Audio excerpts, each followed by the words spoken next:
Hey, what is up everyone? Welcome back to my channel. As you can tell from the title of this video, I will be talking about my top 10 games of the decade.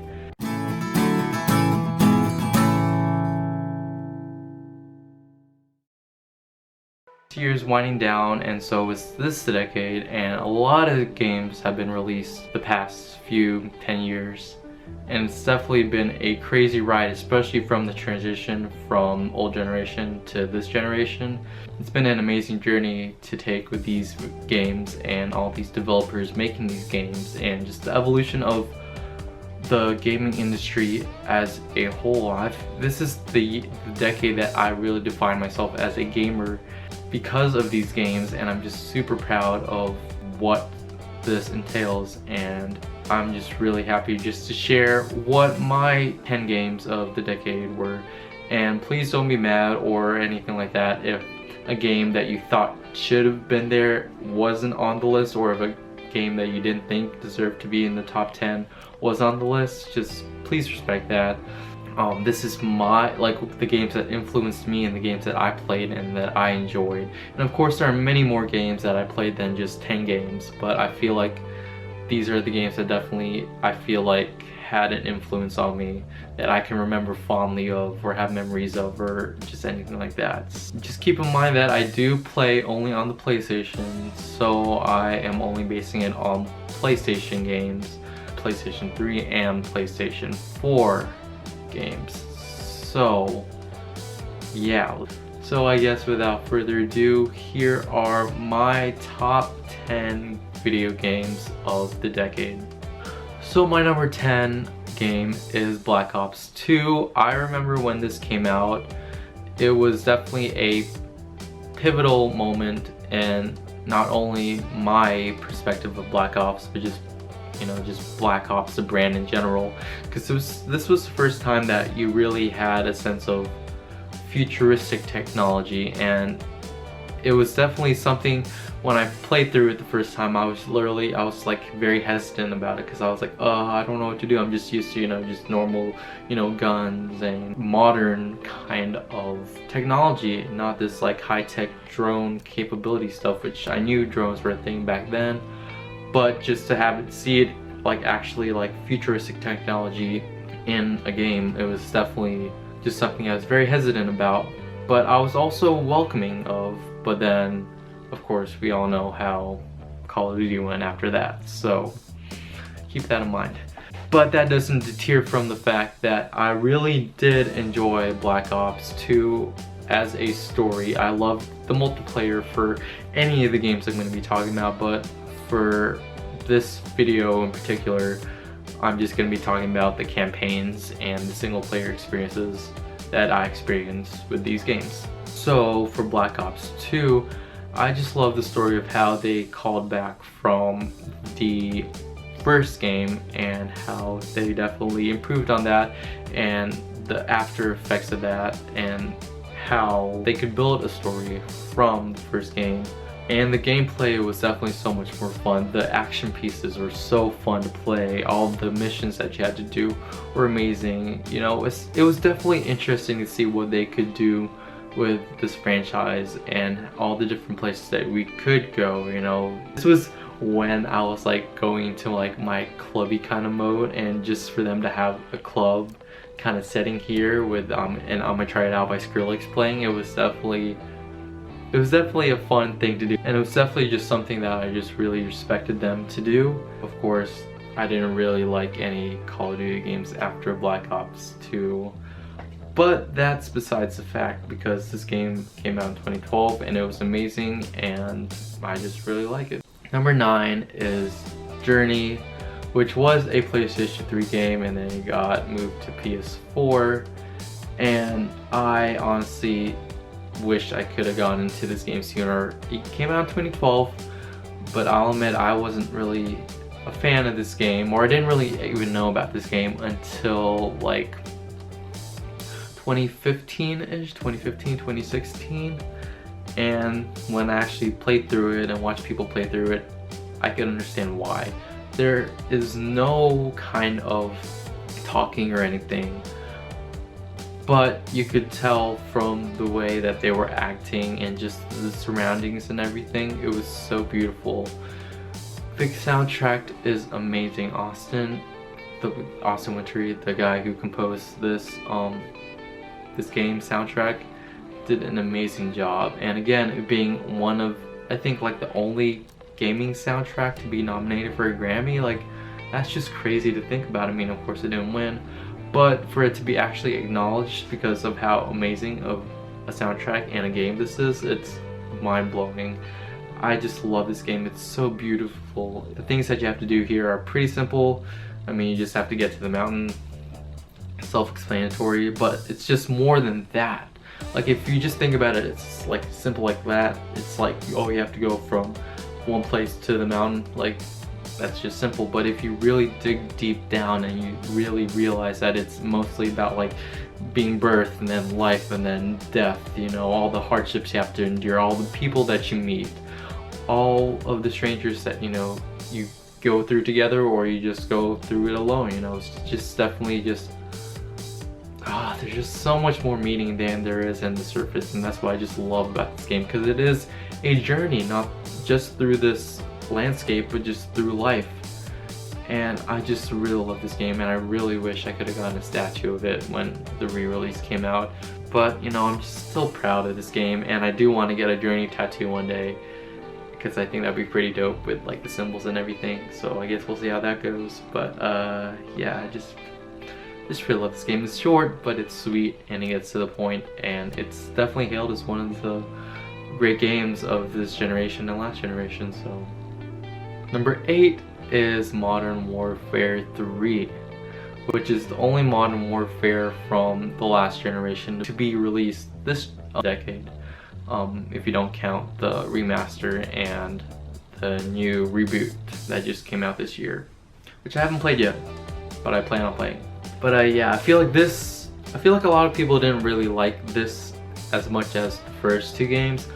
But personally for me, I definitely found it to be a very suitable ending to the storyline, especially with Captain Price and Soap, and it definitely has great missions, you know.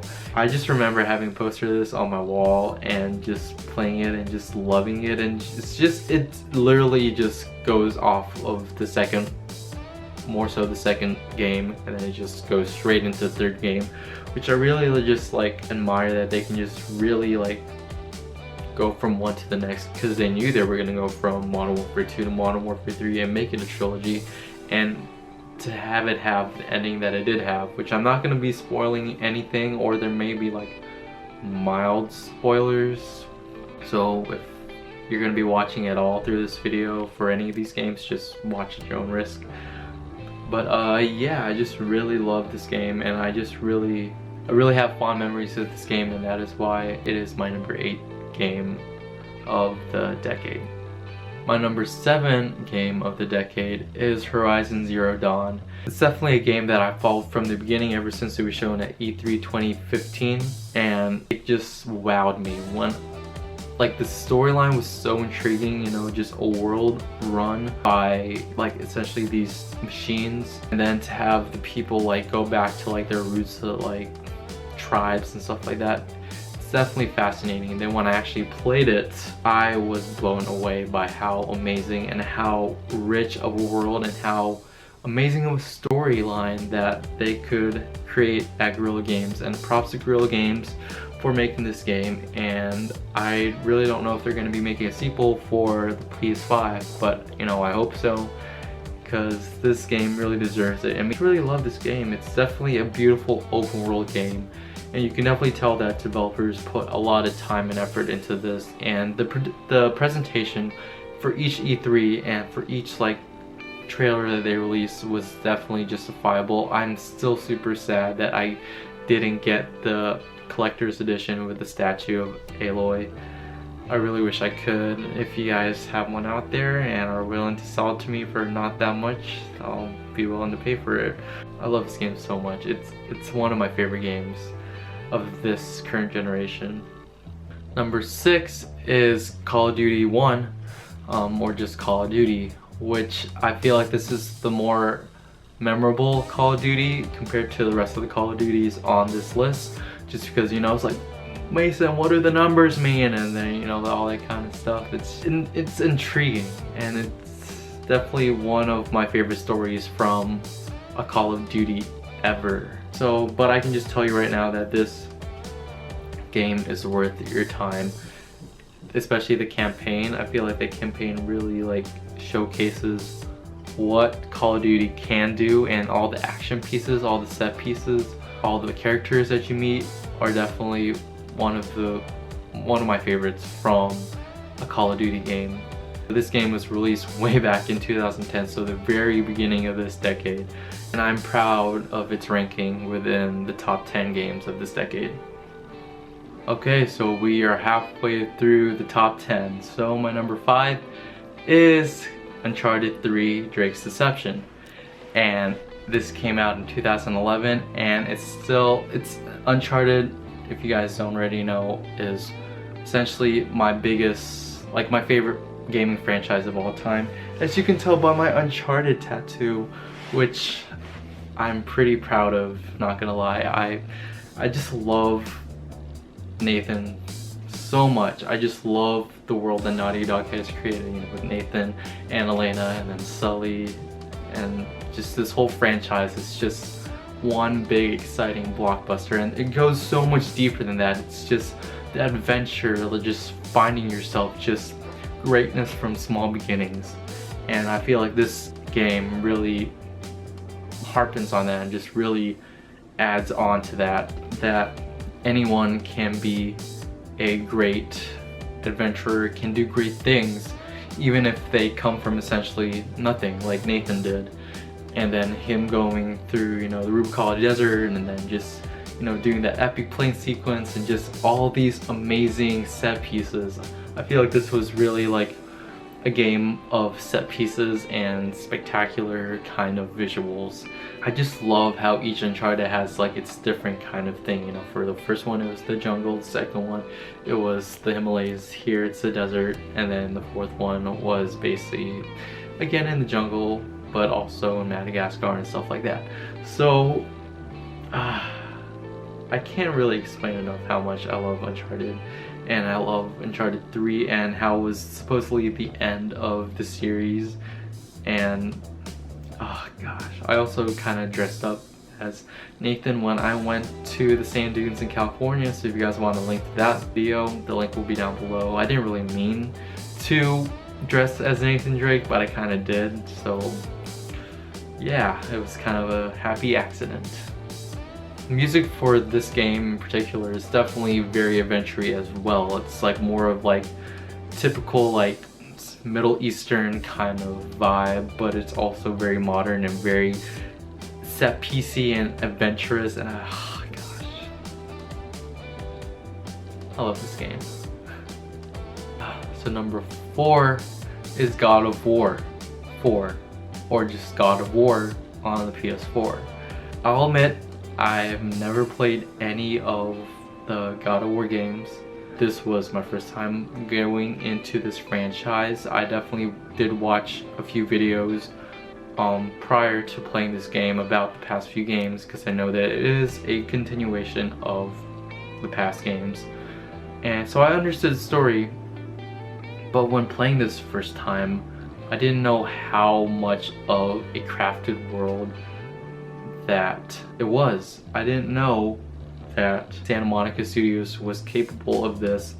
Like, just come on, Atreus and then Kratos, they make an amazing duo, and it's weird to imagine them like not being together, because I know that this was the first time Atreus was in this franchise. So it was really just, I just can't explain how much this game has influenced me.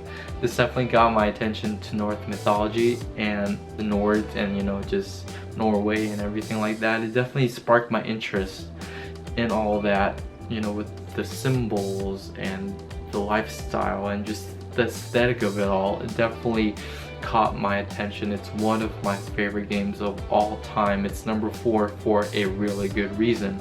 It's a mind-boggling event. I don't even know where to begin. The visuals, The game looks amazing. For it being an open world game, it is one of the most aesthetically amazing, visually stunning games I've ever seen. I can't wait to see what else they have in store, because I know that they're working on a sequel. We all know that. So hopefully the sequel will live up to the hype that this amazing game has put out. And the music, oh my gosh, I can't explain how much I love the music, especially the main theme of this game. It's beyond amazing, and I just love listening to gaming soundtracks, and for this game in particular I just love doing it while I'm at work or while I'm doing some busy task, because it's so enchanting, it's so mystifying. It definitely feels like folklore of the Norse mythology. It feels like you're basically in the game again, and I just love soundtracks that really just immerse you back into the game, even if it's just something that you hear, not necessarily at the forefront, but it's just background noise, but it's just something that just really takes you there, and this soundtrack for this game is no exception to that. This game as a whole is just a visual masterpiece. I can't say that enough. I don't think I'm ever going to say that enough, and I'm just really proud of Santa Monica Studios for producing such an amazing game, and I can't wait for the next one. We are in the top 3. I'm so excited. Gosh, I'm kind of nervous. So my number 3 game of this decade is Grand Theft Auto 5. It's definitely one of the first real open world games that I actually immersed myself in, because I know this came out in 2013, but I didn't really get to play this game until 2014 when I bought my PlayStation 4 with a bundle of this and The Last of Us. So I played this first, and there was just something about the style and aesthetic of this game that really intrigued me. It's like LA, because at the time I was in California. I was just a short drive from Los Angeles, so I knew what this was taking on, but I really didn't know how good they could do it, how ironic of a game they could make this. And it was just definitely visually and just storyline driven, and it was a mess. It was a great, awesome mess. Let's start with the story. The story, definitely you can do a lot of side missions, but I'm talking about the main story between Franklin and Trevor and Michael, and just the mess that they get themselves into, and how you have to go through Los Santos and just have fun. And it's just really, really entertaining. The set pieces that they do have, it makes you really feel like you're in a heist mission. I feel like I would never rob a bank or anything, but it's just to have that thrill, that excitement, just be in a getaway car, just to have that kind of rush and adrenaline of not wanting to get caught by the police. It's just something that I feel like only Rockstar could do. It's great. I treat it as essentially a classic movie, because it is classic California, classic SoCal. And for this being my first Grand Theft Auto game, I feel like no other games could top this. I know that some people may say, GTA 4 was the best, or Vice City, or anything like that, which, I can respect. I still haven't played any of those games, but I'm just saying that this game really holds a special place in my heart, because it was really the beginning of my modern kind of gaming, because yeah, the old generation, I loved games, but I feel like 2014 was really the year that I really called myself a gamer, and me, getting to play Grand Theft Auto 5 at the beginning of my gamer kind of realization, it was definitely something that I will definitely remember for a long time. I just love the world that Rockstar has created with Los Santos, and I really just can't wait for Grand Theft Auto 6. I know they released Red Dead Redemption 2, and that was pretty great, but I personally feel like Grand Theft Auto 5 will probably be my favorite game from them. Okay, so my number 2 game is a game that I feel like out of all the games here, I've gone through the most with, even though I know it's on number 1. It's a game that I feel like I've been with essentially for the literal beginning. I was there through speculation, I was there through when it was actually announced, and then delays and everything like that. It definitely had an impact on my life, and I am talking about Uncharted 4: A Thief's End. It is a game that I've been with, like I said, from the beginning, when it was just speculation in 2012, and then early 2013, and then later 2013 when they released the teaser trailer, and then in early 2014 when there was that big fallout, and then Neil Druckmann and Bruce Straley came in and saved the game essentially, and then through it being announced at E3, and then the demos, and then PSX, and then it was just a constant thing, and then the delays, and then it's definitely a game that definitely came in at a very... I almost didn't get to play this game when it got released because I was supposed to leave for basic training on May 17th. Well, originally I didn't even know when I was supposed to leave for basic training, but I knew it was around the time that Uncharted 4 was going to be released. And for me, following this game for so much, and then for me not be able to play it for essentially 2 months, like I really hoped that I had the chance to play it. So I was like, okay, it was going to be released in March, and then it got delayed to May, and I was like, oh my god, what if I don't get to play it? And then I got my my ship out date for basic training to Texas, and it was on May 17th, and I was like, oh my gosh, like literally, like this game got released May 10th, and then I literally shipped out a week later. Like literally, you have no idea, like if it was literally the following week or any time after that, I would not have gotten to play this, but I literally got to play it right before I shipped, and that was like one of the most luckiest things that I have ever got to experience in my entire life. And I feel like it was that kind of like rush and kind of like passion for this game, and all the stress that I put through this game, and all the happiness and everything that really like makes this one of my favorite games and one of my most personal games of all time. I just remember this being with me through essentially the end of high school, through college, through dropping out of college, through essentially right before basic training, signing up for the military and everything like that. It's been with me through a lot.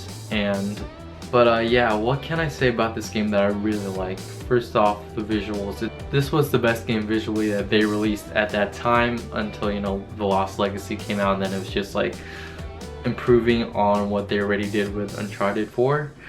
But Uncharted definitely is one of the, even right now to this day, like compared to a lot of games that are released, it still holds its own. It's still one of the best looking games out there visually, aesthetically.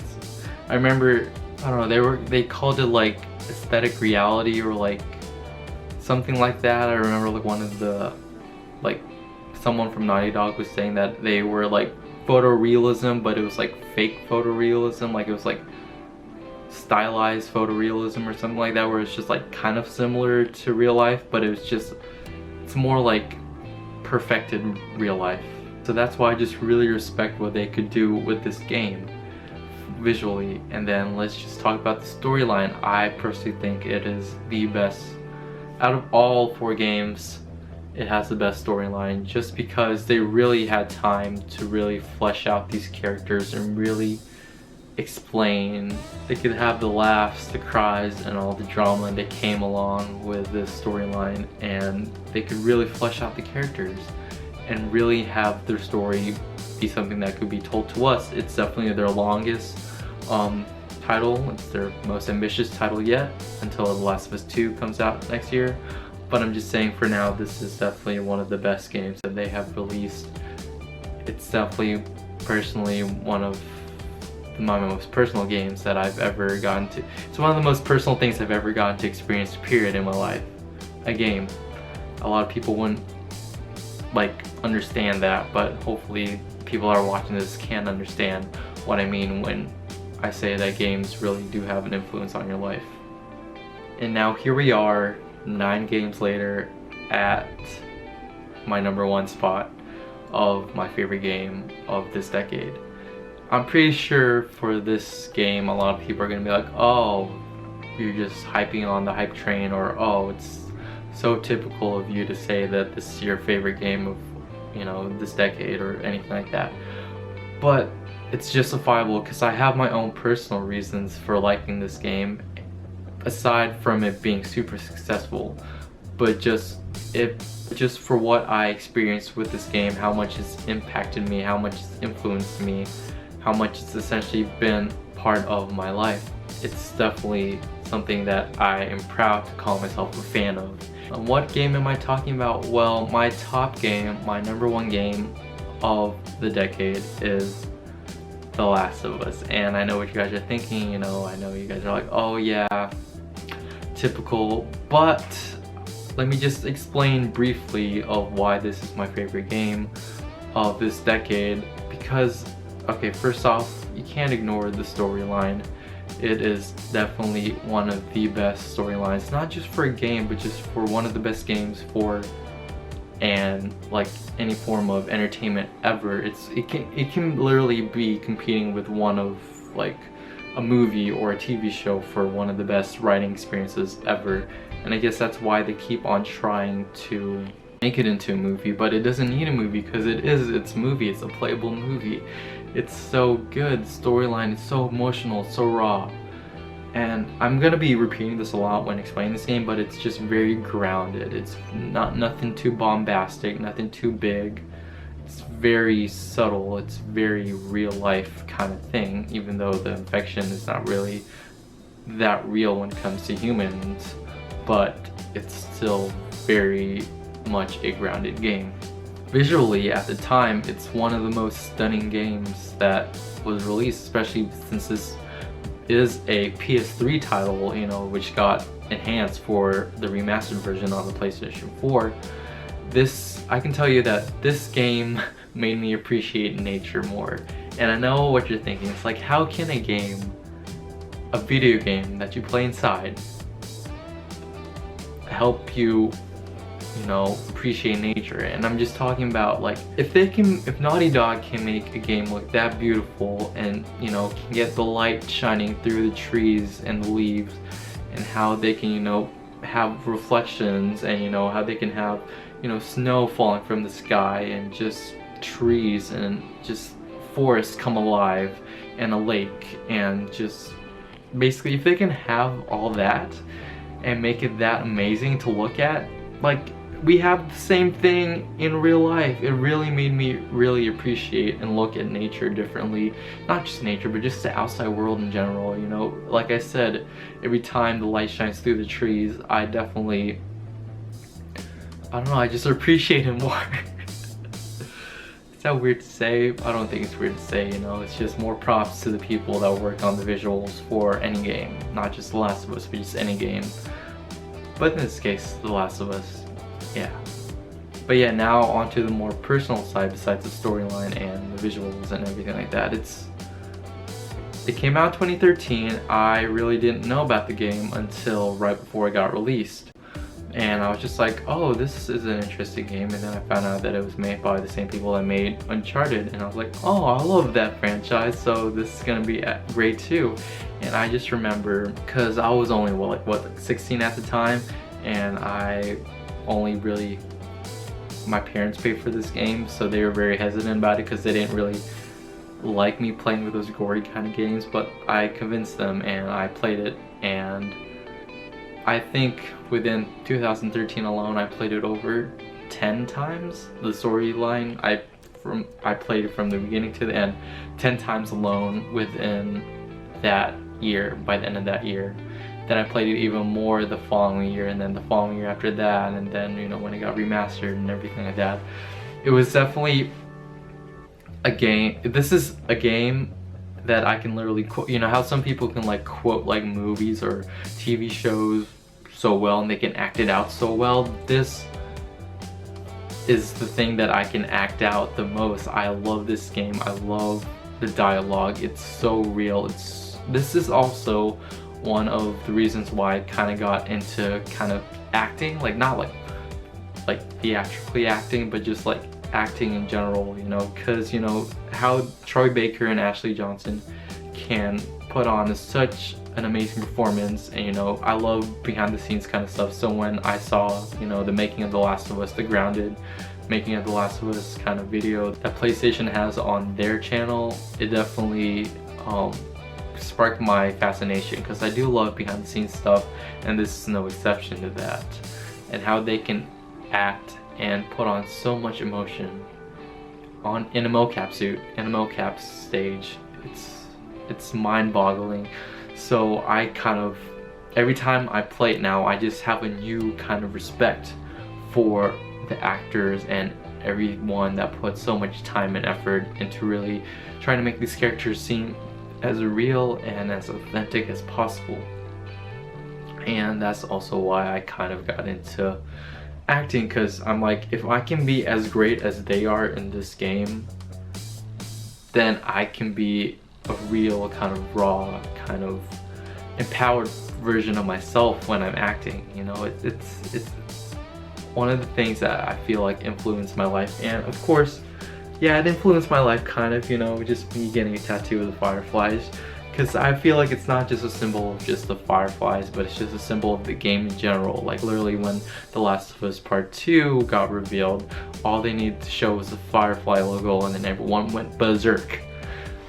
So, and then I mean, like, granted, yeah, this is kind of mistaken for like The Legend of Zelda, and I'm just like, no, it's not The Legend of Zelda, it is The Last of Us. And they're like, it's The Last of Us, and I'm just like,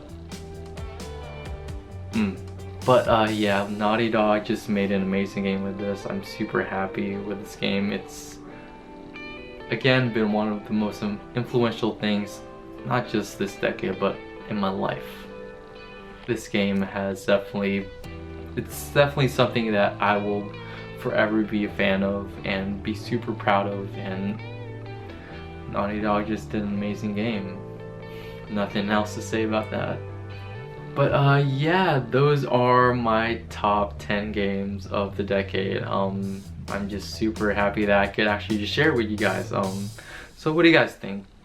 Do you think that my listing was justified? Do you think I should have added some games? Do you think some games that were on the list shouldn't have been on the list? And yeah, let's just start a conversation down below. You know, just comment what your top 10 games of the decade were, and you know, let's just chat it out. You know, I'm cool. I like to have new games experience. And again, these games, I've played so much more than these games. These games were just the games that really stuck out to me and influenced me as a person, and these were the games that made me remember something. It definitely helped me through a lot. It definitely helped me define myself as a gamer, gave me a reason to want to game, to be a supporter of games and PlayStation and whatnot. So yeah. So if you guys like the video, if you guys don't like the video but still appreciate the effort that I put into this video, give it a thumbs up, subscribe, and yeah, next year is gonna be crazy. It's a year of it's a new decade, but not only a new decade, it is also gonna be the start of a new console generation. There's gonna be so many games. The Last of Us Part 2, Ghost of Tsushima, all the announcements are gonna be happening. I'm going to PAX South next year, my first ever gaming convention. I'm just really excited about that. I'm just really excited just to see what the next year has in store for all of us gamers. So yeah, just thank you guys for watching, and until the next time, the wonder won't stop. Talk to you guys later. Bye. Woo!